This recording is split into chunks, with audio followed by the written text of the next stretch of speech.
इस कहानी का शीर्षक है खुश रहने की कोई उम्र नहीं। नेहा के ससुर का देहांत हो चुका था तो उसकी सास उसके साथ ही रहती थी। शाम के 5:30 बजे नेहा, मम्मी जी चाय बनाऊं क्या? नहीं बहू, अभी मैं टहलने जाऊंगी, आकर पीऊंगी। शाम में 7 बजे नवीन, नेहा माँ कहाँ है? आजकल रोज़ शाम में घर में नहीं होती हैं। ठीक ही तो है, पूरा दिन घर में रहती हैं। थोड़ी देर अपने उम्र वालों के साथ बैठकर कुछ अपनी सुनाती और कुछ उनकी सुनती हैं। अच्छा सुनो, कल मेरे मम्मी पापा आ रहे हैं तो आप ऑफिस से जल्दी आ जाइएगा।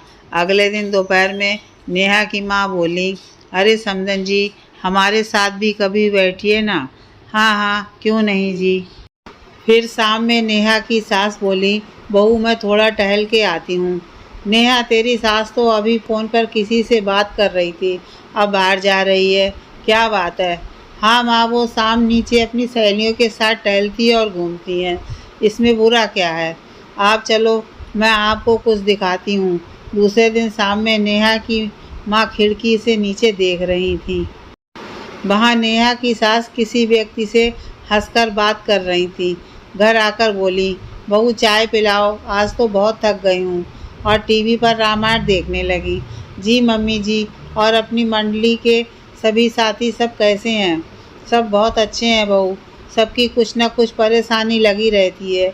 ये उम्र ही ऐसी है, फिर भी खुश रहने की कोशिश जारी है। हाँ हाँ, क्यों नहीं समदन जी, वो तो दिख ही रहा था आपके चेहरे पर। मंडली में क्या औरतें हैं या मर्द भी होते हैं? आपका तो बहुत मन लगता होगा। आप तो बहुत हंस रही थी। नेहा, माँ क्या बोले जा रही हो? आवाज़ सुनकर घर के सभी लोग बाहर आ गए। ठीक ही तो बोल रही हूँ, मैं खुद देखी हूँ इनको किसी आदमी से हंसकर बात करते हुए। बोलिए, मैं झूठ बोल रही हूँ क्या? माँ, मम्मी जी क्या बोल रही हैं? क्या ये सच है? नेहा की सास बस आंखों में आंसू लेकर सभी को देख रही थी, जैसे इस उम्र में कोई अपराध किया हो। तभी एक आवाज़ ने सबको चुप कर दिया, सब शांत हो जाइए। माँ, खुश रहने की कोई उम्र नहीं होती है। आपके साथ पापा हैं तो आप पूरे दिन उनसे बातें करती हैं, पूरा दिन फ़ोन पर मुझसे बातें करती हैं, घूमती और शॉपिंग करती हैं और ना जाने क्या क्या। मम्मी जी तो घर से निकलती ही नहीं, वो तो मेरे कहने पर शाम में बस थोड़ी देर बाहर सबके साथ टहलती हैं। वहाँ वृद्ध औरतें और आदमी सब होते हैं। मुझे मालूम है, तो क्या हंसना और खुश रहना गलत है? क्या खुश रहने की भी कोई उम्र होती है? और आप नवीन, आपकी तो माँ है, आपको भी शर्म नहीं आई इनसे सवाल करते हुए? अगर मैं आपके किसी मित्र के साथ हंसकर बात करती हूँ तो क्या मैं गलत हुई? माँ, आप तो मेरे पास बस घूमने आती हैं। मम्मी जी तो मेरे हर दर्द में साथ रहती हैं, और अगर इस उम्र में इन्हें अपने मित्रों के साथ खुशी मिलती है तो क्या गलत है? पापा, मैं आपसे माफ़ी चाहूँगी, पर आप माँ को यहाँ से ले जाएं। जब भी मिलना होगा मैं आ जाया करूँगी।